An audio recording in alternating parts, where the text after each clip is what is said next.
Olá, meus irmãos, a paz do Senhor Jesus. Nós estamos aqui para mais uma aula da matéria de heresiologia, onde nós estamos falando sobre as seitas que assolam a verdade da salvação, né, em todos os tempos. Nós precisamos conhecer essas falsas doutrinas para que nós possamos firmar os nossos pés na verdadeira doutrina. Nós já vimos algumas dessas seitas em aulas anteriores e hoje nós vamos estar encerrando com mais algumas falsas doutrinas. Lembrando, meus irmãos, que a gente combate a heresia, a falsa doutrina, e não a pessoa.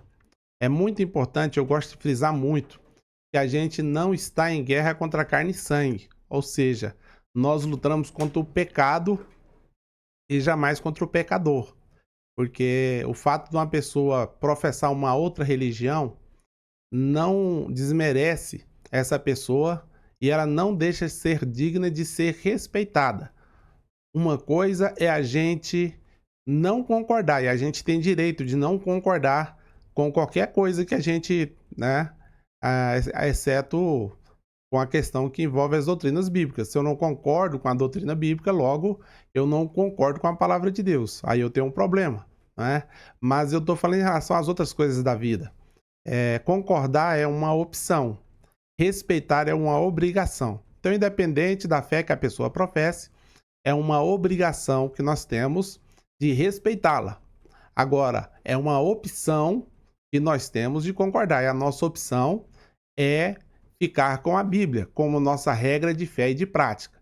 Isso precisa ficar muito claro para que não haja nenhum tipo de mal entendido, como se a gente estivesse atacando pessoas, porque às vezes você tem um parente que é de uma dessas seitas, você tem um amigo de trabalho que pode pertencer a uma dessas seitas, ele não é seu inimigo.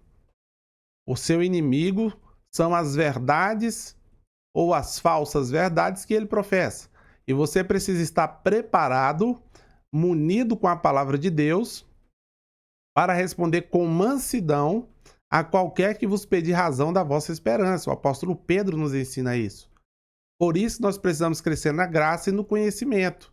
A graça, a comunhão com Deus, intimidade com Deus, que a gente adquire através da prática religiosa, da oração, da consagração, do jejum, né?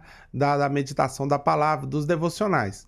Agora, o conhecimento é estudando, não tem outra maneira de eu adquirir conhecimento. E quando eu tenho o conhecimento e tenho a graça na minha vida, eu sou investido também da sabedoria que vem do alto. Logo, eu terei capacidade de usar o conhecimento que eu adquiri estudando para combater qualquer tipo de heresia que possa vir a me viziar ou a minha família. Fique muito clara essa questão para que não haja maus entendidos, tá bom, meus queridos? A gente precisa ser claro nesse aspecto aí. Aleluia.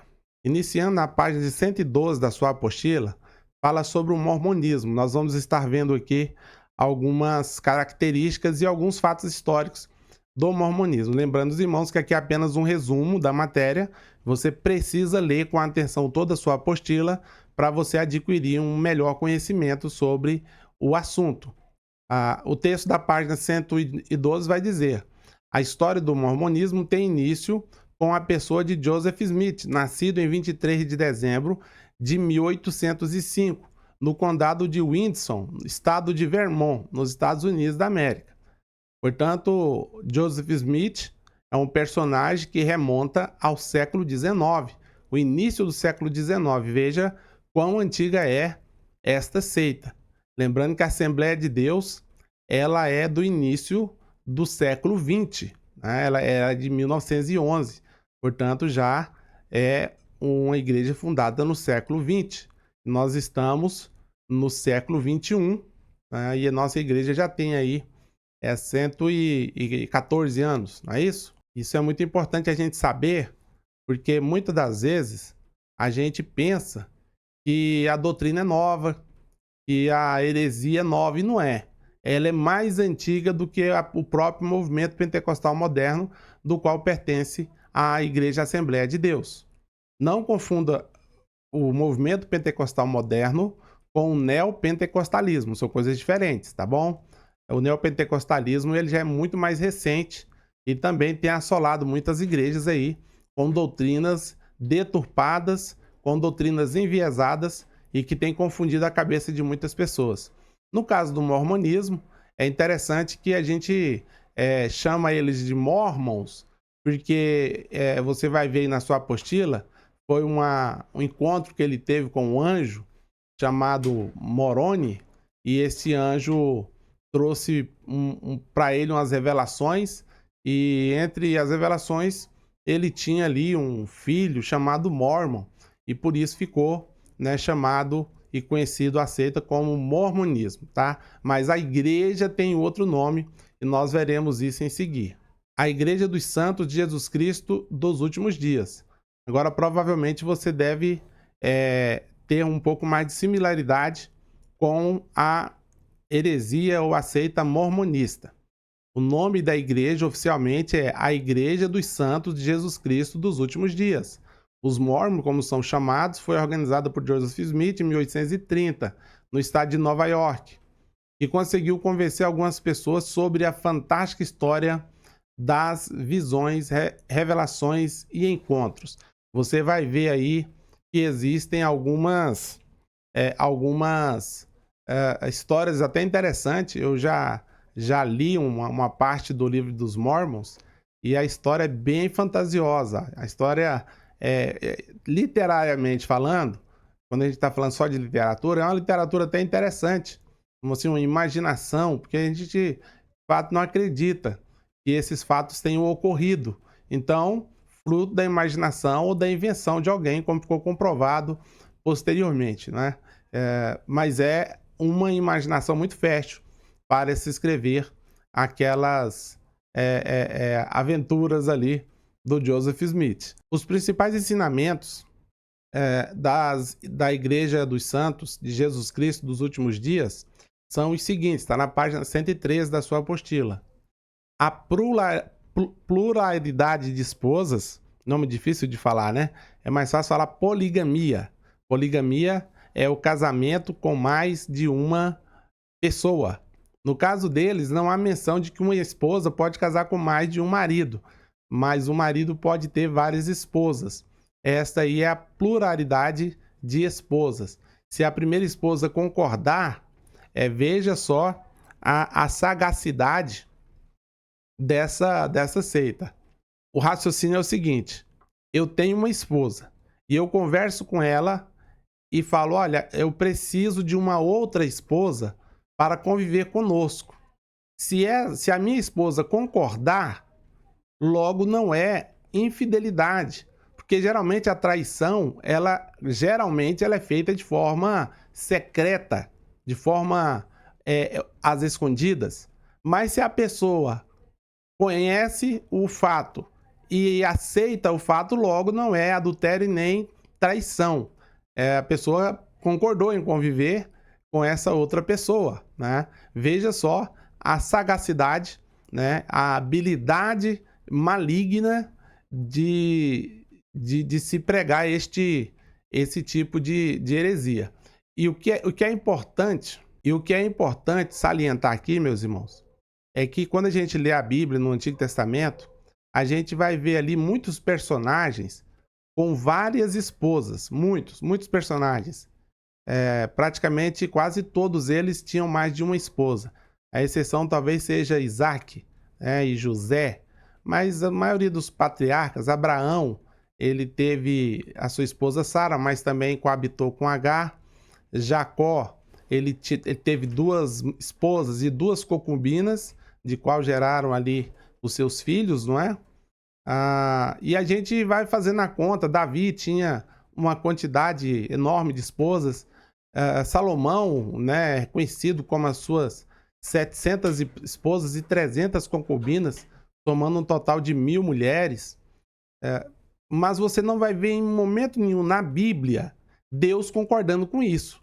Na fala de Deus, através de profeta ou através da sua palavra direta com alguém, ele dizendo para que uma pessoa tivesse mais de uma esposa. Portanto, a monogamia é o modelo de casamento, de união matrimonial da palavra de Deus, tanto do Antigo quanto do Novo Testamento, monogamia. O relato de os patriarcas, de os heróis da fé, terem mais de uma esposa, não sanciona esta prática nem no Antigo e nem no Novo Testamento, tá bom? A gente precisa entender a questão de contexto, de cultura, de tempo, de história, para chegar aí a essas conclusões, não é?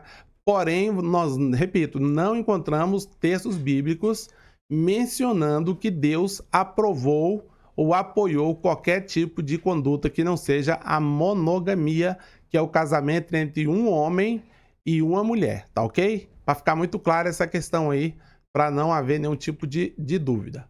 Além da poligamia, eles também afirmam nos seus escritos que Jesus Cristo casou-se várias vezes. Eles afirmam que Marta e Maria, irmãs de Lázaro, eram suas esposas. Além disso, também se casou com Maria Madalena. Asseguram que a festa de Caná da Galileia era um dos seus casamentos. Veja aí que situação interessante, né? Jesus poligamista. Aonde estão aí os descendentes de Jesus que Jesus gerou, não é? Não existe. Porque Jesus, que segundo consta as Escrituras, ele não se casou porque não era esse o propósito de Deus para encarnar, né, no homem e salvar a sua vida. Não tinha a ver com reproduzir filhos. Portanto, Jesus não se casou, não há registro disso. As igrejas, para os mórmons, todas as demais igrejas estão desviadas da verdade. Só eles estão certos. Isso chama-se sectarismo e é uma característica para se determinar que uma igreja é ou não uma seita, o sectarismo. Só nós estamos certos, só nós vamos ser salvos. Eles têm esta afirmação, juntamente com praticamente todas as outras seitas. Batismo pelos mortos. Tomo como base a passagem de 1 Coríntios, capítulo 15, verso 29, que está escrito: de outra maneira, que farão os que se batizam pelos mortos, se absolutamente os mortos não ressuscitam? Porque se batizam então eles pelos mortos. Aqui nós temos uma fala muito interessante, porque o apóstolo Paulo, nesse trecho, se você ler o capítulo 15 de 1 Coríntios, ele está falando sobre a ressurreição e não sobre o batismo. Isso é uma regra hermenêutica básica. Qual é o contexto da fala? E quando ele fala que os mortos não ressuscitam, é porque ele está combatendo, o apóstolo Paulo, a crença de que não existe ressurreição. Isso era defendido pelos saduceus, né, os judeus da linha dos saduceus, e também pelos gregos, que não havia ressurreição. E Paulo está contrapondo esta falsa doutrina na igreja de Corinto, que por um acaso fica na Grécia. Né? Então, ele não está falando aqui de batismo, ele está falando de ressurreição. E ele está fazendo uma pergunta retórica. Se você ler essa passagem com um pouco mais de atenção, você vai ver o verso que o apóstolo Paulo fala que se Jesus não ressuscitou, então é vã a nossa fé. E ele diz mais: se esperamos Jesus somente nesta vida, somos os mais miseráveis de todos os homens. Mas ele está falando, repito, de ressurreição e não de batismo, tá bom? Isso tem que ficar muito claro, porque às vezes tem pessoas que confundem a questão do contexto. Sempre observe o contexto quando você estiver estudando a palavra de Deus. Sem o contexto, você gera um pretexto para uma heresia. Ler a Bíblia sem contexto é um pretexto para heresia, isso é um problema muito sério.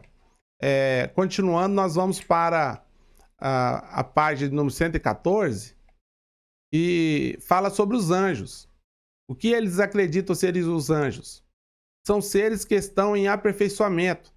No passado foram os homens que se evoluíram após a morte.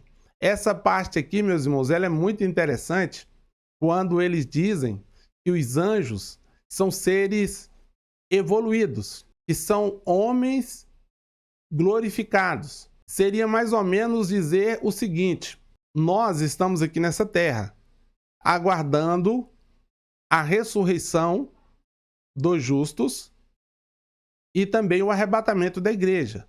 Nós esperamos estar no arrebatamento da igreja, né? Todo mundo quer ir para o céu, mas ninguém está com pressa, né? Para morrer, para ir logo. Mas veja só, aí o que acontece? Nós seremos seres glorificados. E aí nos tornaríamos na cabeça do mórmon, viu, irmão? Anjos. Nós não nos tornaremos anjos. Nós seremos seres glorificados à semelhança de Jesus. Quando Jesus fala que nós seremos como os anjos, ele está falando no ponto de vista contextual da reprodução. Os anjos não se reproduzem, nós também não nos reproduziremos com o corpo transformado, tá? Quando Jesus compara a gente com anjo, é nesse sentido, da reprodução e não da natureza. Nossa natureza glorificada é semelhante à de Jesus e não dos anjos, ok? Mas eles acreditam que nós seremos anjos.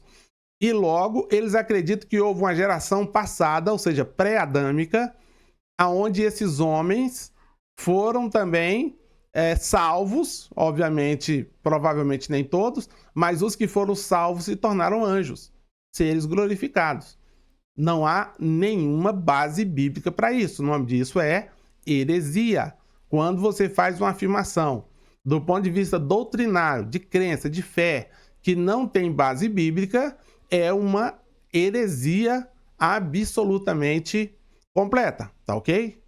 Louvado seja Deus. Então vamos continuar aqui, falar sobre Deus, não é?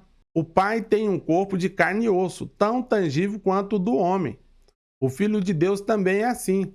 Eles citam lá Gênesis capítulo 1, verso 26, né? Que façamos o homem à nossa imagem, conforme a nossa semelhança. E aí se ele fala, façamos o homem à nossa imagem, conforme a nossa semelhança, logo Deus seria carne e osso. Este é o problema de se traduzir a Bíblia, ou de se interpretar a Bíblia de forma literal. Nós vamos estudar na próxima matéria, inclusive, que é a matéria de hermenêutica, as regras de interpretação do texto. A Bíblia deve ser interpretada literalmente, mas de que forma? Respeitando o contexto. E o contexto vai dizer o seguinte: tem texto na Bíblia que ele é literalmente histórico, real e aconteceu, exatamente como foi descrito. Tem texto na Bíblia que é literalmente uma figura de linguagem. Tem texto na Bíblia que é literalmente uma simbologia, como as parábolas, né, as metáforas, e nós vamos estudar na hermenêutica exatamente essa questão das regras de interpretação. Então eles interpretam Gênesis 1:26 de forma literal, que Deus criou o homem à sua imagem conforme a sua semelhança. Se nós somos imagem e semelhança de Deus, ele precisa ter um corpo como o nosso para que nós sejamos sua imagem e semelhança. Mas a imagem e a semelhança que o homem herdou de Deus é no aspecto espiritual e moral. Não é no aspecto físico, porque Deus é espírito, a Bíblia deixa isso muito claro. O aspecto espiritual e moral. É lógico que com o advento do pecado na vida do homem, essa imagem e semelhança foi deformada. Tanto que quando você lê o final do capítulo 4 de Gênesis, os últimos 2 versículos do capítulo 4, vai estar escrito o seguinte: conheceu, né, Adão novamente Eva, coabitou com ela novamente e gerou um filho chamado Sete. A sua imagem, a imagem de Adão, e não a imagem de Deus. Veja que curioso. Adão foi feito à imagem de Deus, porque ele foi feito perfeito sem pecado. Mas agora, quando ele tem o seu filho, Sete, ele já é um pecador. E o texto diz que Sete era a imagem e semelhança de Adão, e não a imagem e semelhança de Deus. Não é interessante essa questão? Portanto, é uma invencionice, uma falsa interpretação, uma interpretação equivocada que não tem base bíblica nem no texto e muito menos no contexto, tá bom? Vamos deixar isso muito claro. A criação, tudo o que existe, seja visível ou invisível, é eterno e sempre existiu.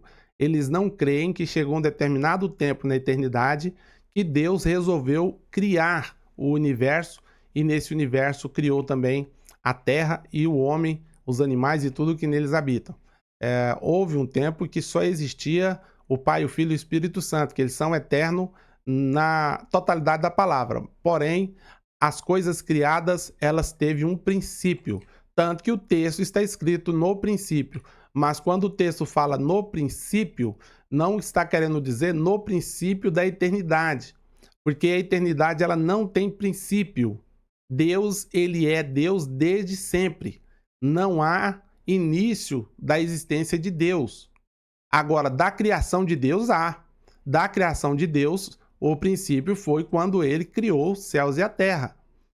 Mas quando ele criou os céus e a terra, essas coisas, tanto do céu quanto da terra, não existiam e passaram a ser criadas pela sua palavra ou pela sua mão, no caso da criação do homem. Agora, a Trindade Divina é eterna, tanto para o futuro quanto para o passado, não tem início e nem fim. O Jesus fala, eu sou o alfa e o ômega, o princípio e o fim. E quando ele fala isso, ele também está falando do plano de salvação ali em Apocalipse. A gente precisa tomar cuidado com essas interpretações, porque mal interpretado você acaba acreditando nisso. O homem é elevado ao nível de Deus e rebaixa Deus ao nível do homem. Isso é, obviamente, uma heresia, porque Deus ele está muito acima de nós, né? O texto fala que Deus se inclina para olhar para o universo. Imagina para o homem, né? O tamanho do homem para com Deus é incalculável, é insondável, né? Tem mais. O pecado é uma realidade que contribuiu para impedir ou retardar o desenvolvimento do homem. O homem precisa ser desenvolvido. A salvação vem pelas obras, principalmente pela obediência aos preceitos e às cerimônias da igreja mórmon, da igreja dos santos de Jesus Cristo dos últimos dias. Veja que coisa interessante.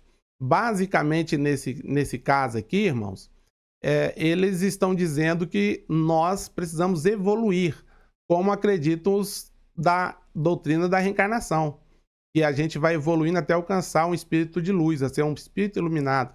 Então veja que o mormonismo está muito ligado também a essa questão. Eles não falam muito de reencarnação não, mas fala de evolução, evolução espiritual. Se nós fizermos muitas boas obras, chegaremos ao ponto de nos transformar em anjos. Isso não vai acontecer dessa forma. Nós precisamos fazer obra não para ser salvo, nós precisamos fazer obra para comprovar a nossa salvação. Que fique bastante claro essa questão aí. Nós não somos salvos pelas obras, isso é muito claro na palavra de Deus. Jesus, quem foi Jesus? Jesus não foi gerado pelo Espírito Santo e após ressurreto, foi à América do Norte e pregou para os seus habitantes. Aqui já entra o delírio das revelações mórmon, que Jesus esteve na América depois da sua ressurreição. E se ele não era Deus, ou seja, não foi gerado pelo Espírito Santo, como é que ele ressuscitou, não é? A Congregação Cristã no Brasil, conhecida também como CCB, Congregação Cristã no Brasil. O histórico delas é o seguinte: a Congregação Cristã no Brasil, fundada em 1910, veja que ela é um ano mais velha do que a Assembleia de Deus, que foi fundada em 1911, né? Ela foi fundada pelo italiano Luiz Francesco. Durante alguns anos, esteve entre as denominações que muito crescem no Brasil. A Congregação Cristã no Brasil não é diretamente uma seita, mas uma parte de suas doutrinas são erros doutrinários, que se enquadram como uma seita, pois alguns membros chegam a dizer que são os únicos mais certos e que para obter a salvação é necessário fazer parte da sua denominação. Perceba que também a Congregação Cristã no Brasil, com todos os respeitos, eu tenho amigos da Congregação Cristã no Brasil, mas eles são sectaristas também, exclusivistas. Eles dizem que somente eles serão salvos. Se nós não vivemos a vida de acordo com a doutrina que eles pregam, nós não alcançaremos a salvação.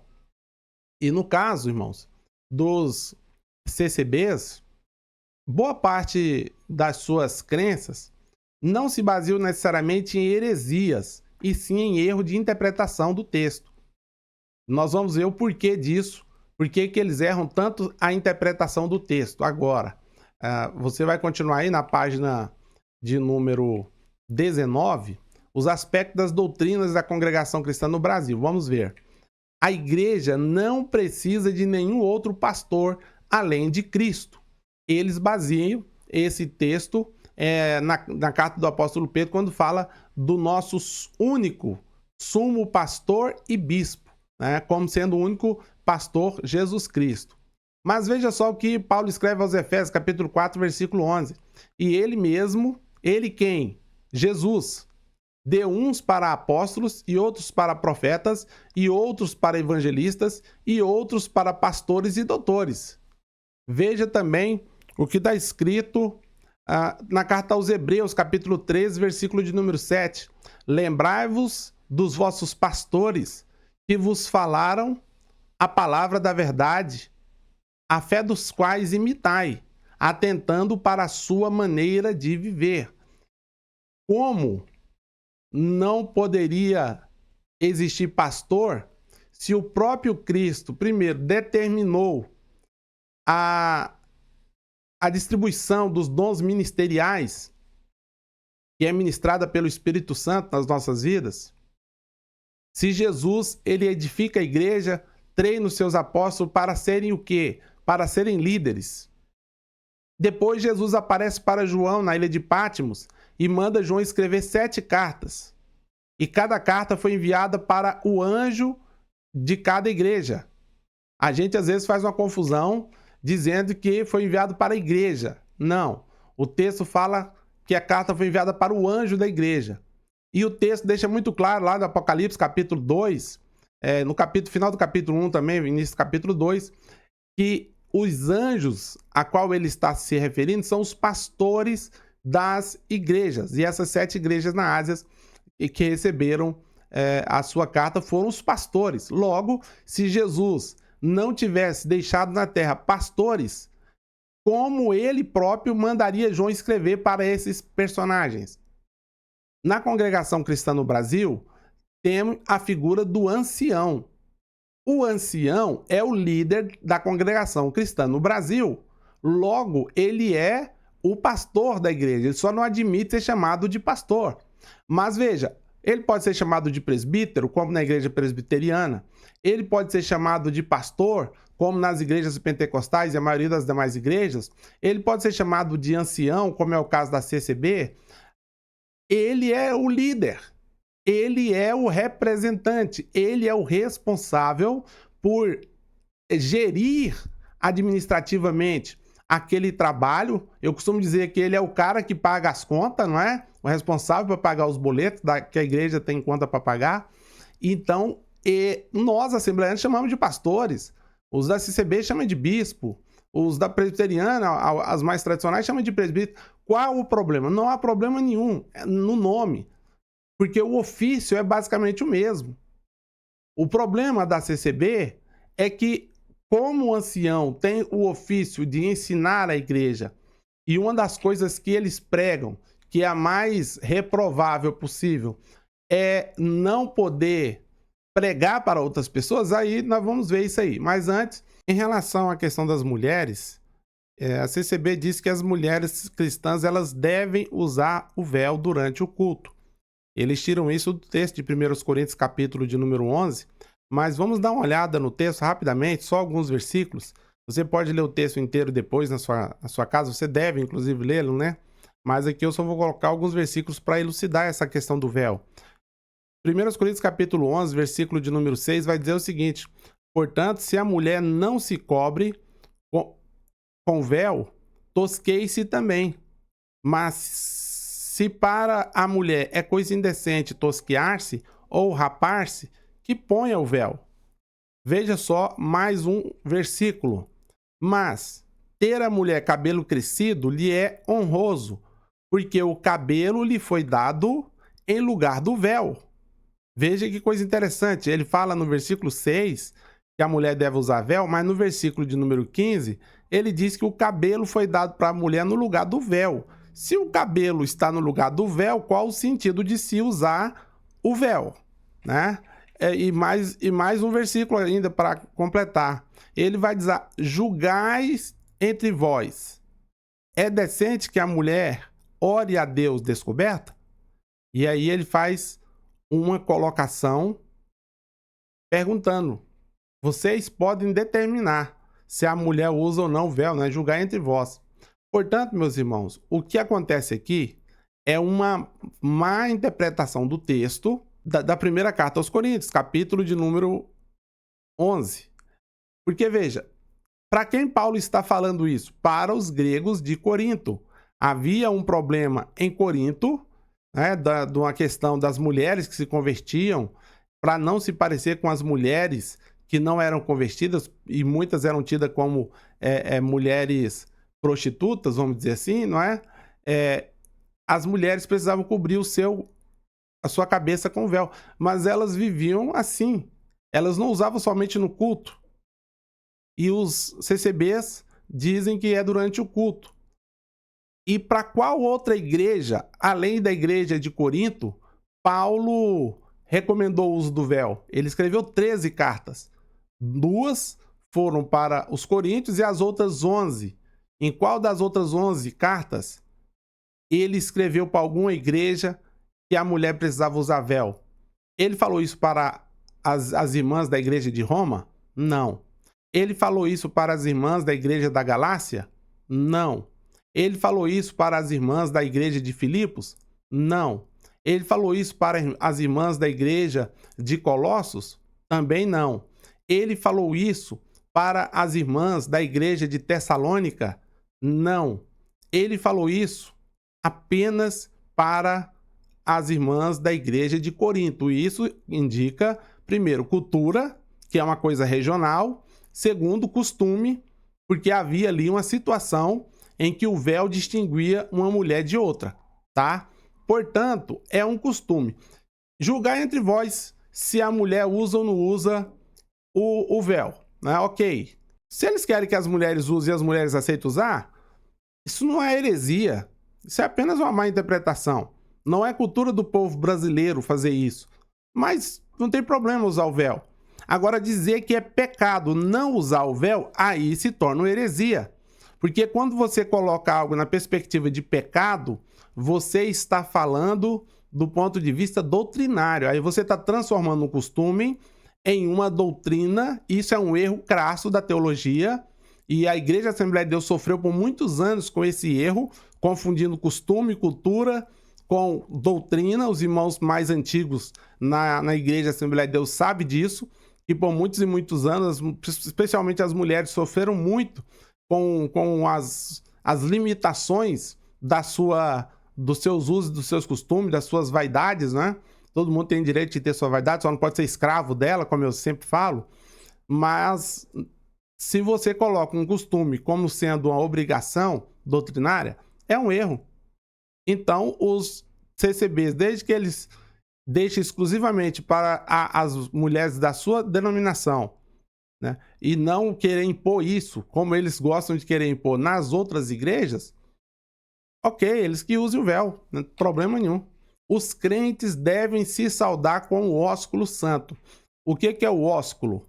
O ósculo é aquele beijo, né, na face que é dado para cumprimentar outra pessoa.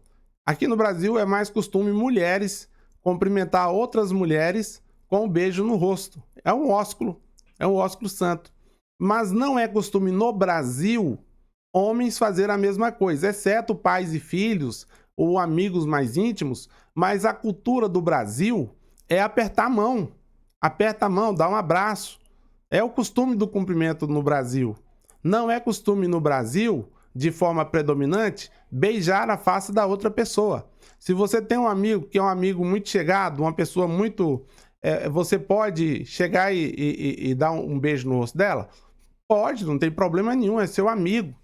Não funciona muito com as amigas, né? Se você é um homem casado, você tem uma amiga, e aí você vai cumprimentá-la dando um beijo, provavelmente você vai ter um problema quando chegar em casa, se não tiver um problema ainda na rua, né? Não vai dar muito certo, não. Se bem que lá na CCB, pelo que eu soube, eu nunca fui lá pessoalmente, mas pelo que eu soube, homens beijam homens e mulher beijam as mulheres. Repito, no rosto, viu, irmãos? Isso para ficar bastante claro. Então, se é um costume interno deles, eles querem praticar esse costume, que é um costume do Oriente Médio, se for costume, eu repito, eles estão imitando uma cultura, não tem problema. Agora, quando eles impõem isso como doutrina, aí já é um problema sério que nós chamamos de heresia, né? Então isso aí precisa ficar claro para a gente não ter nenhum tipo de dúvida. O evangelho não deve ser pregado fora dos locais de culto. Aqui nós temos um problema muito curioso. Veja só o significado de igreja no grego. Eu trouxe aqui. A palavra igreja em português deriva do grego eclésia, que significa reunião, assembleia ou comunidade convocada. Você percebe aí qual é o significado em português da palavra em grego eclésia? Reunião, assembleia ou comunidade convocada? O termo grego é formado pela combinação de duas palavras, portanto é uma palavra composta. Ela tem a primeira composição ek, que significa fora de, no grego ek significa fora de, e kalein, para eclésia, né, para essa palavra, significa chamar ou convocar. Assim, eclésia pode ser entendido como aqueles que são chamados para fora ou os convocados para fora. Que coisa interessante.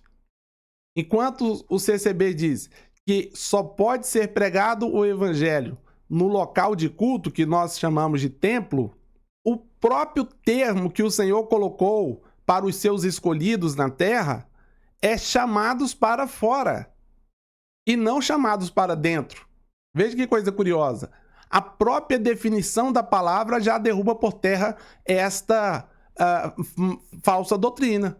Nós não fomos chamados para pregar dentro dos templos exclusivamente. Podemos pregar no templo? Podemos, mas não exclusivamente. A ordem do Senhor é, portanto, ide. Ide para onde? Para dentro? Daí seria vinde. Ide é para fora, né? Ide pregai o evangelho. Fazei discípulo de todas as nações. Portanto, aqui é onde eu particularmente tenho maior assim, divergência, né? De forma respeitosa, mas na concordância, a discordância mais divergente possível, é essa história de só pregar dentro dos templos ou dos locais de culto. Na página 119, vai dizer o seguinte: os pregadores não devem estudar nem se preparar para a pregação.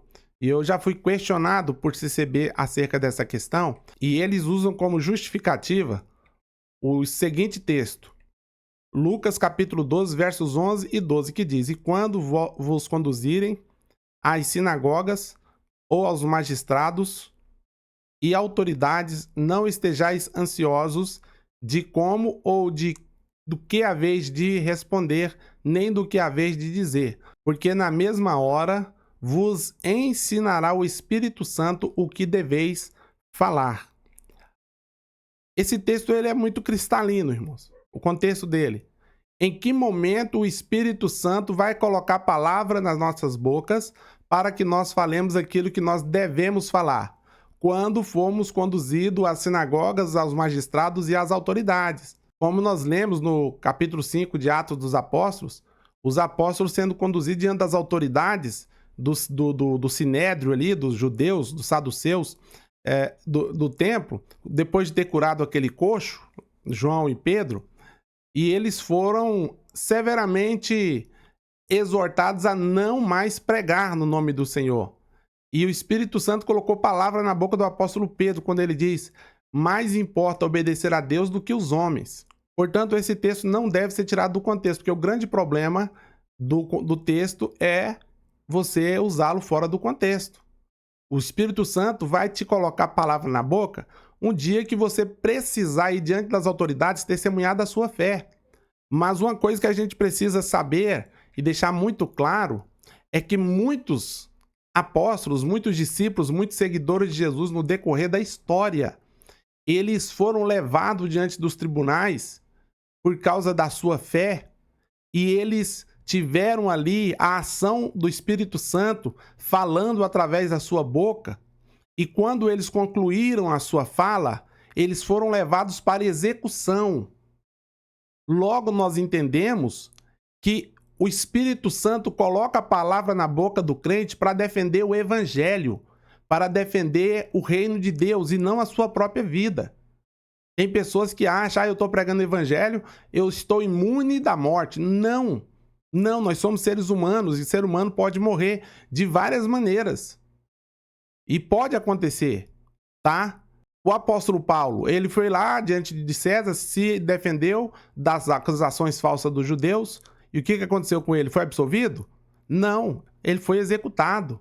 O apóstolo Pedro pregou também em Roma, entre outros lugares. E o final de Pedro foi como? Foi crucificado de cabeça para baixo. Estevão, que é um dos maiores pregadores, o texto, pelo menos, mais eloquentes que nós temos no Novo Testamento, da eloquência de um seguidor de Jesus. O texto de Atos capítulo 6 fala que chegou um momento que eles olhavam para o rosto de Estevão e via como o rosto de um anjo.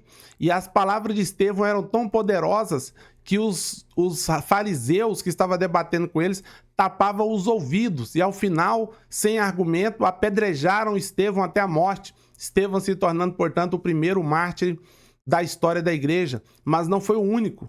Entre os apóstolos, o único que morreu de morte natural, segundo a história cristã, foi o apóstolo João. Os demais todos foram executados, e foram executados porque foram levados diante de tribunais para se proibir falar do evangelho, e eles se negaram a parar de falar do evangelho. E eles então foram executados. Portanto, o texto deixa muito claro, e a história confirma isso, que a defesa será feita é do evangelho, é da igreja, cujas portas do inferno não prevalecerá contra ela. Agora, o crente, ele é uma ferramenta nas mãos de Deus. Se por pregar a palavra esse crente pagar com a vida, a Bíblia fala que é precioso diante dos olhos de Deus a morte de um justo, a morte de um santo. Deus não se agrada com a morte do ímpio, mas do santo não. O próprio Jesus Cristo fala que chegaria o momento da tribulação em que a morte seria um favor para o seguidor de Jesus. Então não se fala, nesse contexto aqui, de que eles foram levados para defender a sua vida. O Espírito Santo deu palavras para ele defender a vida, não. Primeiro, foi para defender o evangelho, para defender a continuidade da igreja de nosso Senhor e Salvador Jesus Cristo. Mas ainda tem outro texto que nós vamos estar lendo. O outro texto que nós precisamos ler é o seguinte, João capítulo 14, versículo 26, que diz: mas aquele Consolador, o Espírito Santo, que o Pai enviará em meu nome, esse vos ensinará todas as coisas, e vos fará lembrar de tudo quanto vos tenho dito. E aqui nós temos uma pergunta muito simples. Como é que eu vou lembrar do que eu não ouvi? Como é que eu vou lembrar do que eu não estudei? Se Jesus, quando ele manda os discípulos irem evangelizar, eles falam, e ide pregar o evangelho ensinando a guardar todas as coisas que eu tenho mandado. Então é uma obrigação do crente, especialmente do pregador do evangelho, estudar a Bíblia. Isso chama-se heresia, quando você nega um mandamento do Senhor, é uma ordenança de Jesus pregar o evangelho. Portanto, nós precisamos nos preparar o melhor possível para pregar a palavra do Senhor. E não achar, o Espírito Santo vai colocar na boca. O Espírito Santo vai nos lembrar do que ele tem dito. Os dízimos é outra questão, é restrito aos dias do Antigo Testamento. Aqui está outro erro que não somente os irmãos da CCB cometem de interpretação, quanto muitos assembleanos cometem também. Que não são dizimistas, alegando que o dízimo é coisa do Antigo Testamento. Irmãos, o dízimo, ele é de antes do Antigo Testamento, ou melhor, do período da lei de Moisés. Moisés, ele escreveu o Pentateuco, Deus deu a revelação da palavra para ele, por volta do século XIV, né, de 1445, né, antes de Cristo. Mas Abraão, que viveu muitos anos antes de Moisés, devolveu o dízimo. Jacó, que veio um pouco depois de Abraão, era neto dele, fez um voto com Deus dizendo que de tudo que ele tivesse, ele devolveria o dízimo, desde que Deus o abençoasse na sua jornada. Então, ser dizimista é um princípio. Ele esteve incluído na lei? Sim, ele esteve incluído na lei. Mas ele é anterior à lei. E ele também é posterior à lei. Porque princípios são eternos, leis são temporais. E nós dizimamos não é por causa de lei. Nós dizimamos por causa da nossa fé. porque nós cremos em Cristo Jesus. E nós cremos em Cristo Jesus e entendemos que a igreja, ela tem dois aspectos: o organismo vivo, que é o corpo de Cristo, e a instituição, que é a igreja, a denominação a qual a gente pertence. Deus não precisa de dinheiro, mas a igreja, a obra dele precisa. E se você é membro de uma denominação, você tem o mínimo de obrigação de ajudar a financiar essa denominação a continuar lutando, continuar trabalhando. O nome disso é ação, é obra pela fé. Não é para salvação, mas é para galardão. Se você não é dizimista, eu jamais vou dizer que você está roubando do Senhor. Por quê? Porque isso é uma fala da lei. Aí sim é uma fala da lei. Que os não dizimistas lá de Malaquias, né, o profeta fala que eles estão roubando do Senhor. Eu posso aplicar isso para a igreja? Não. Por quê? Porque a lei que é aplicada para o povo judeu não é aplicada para a igreja. Portanto, eu não posso chamar a pessoa de ladra ou ladrão, porque não é dizimista. Agora, o dízimo é uma questão de fé. Você acredita no arrebatamento da igreja? Você acredita que um dia você vai ter o seu corpo transformado? Ou você vai ressuscitar dentre os mortos e vai ter o corpo glorificado e encontrar com o Senhor nos ares?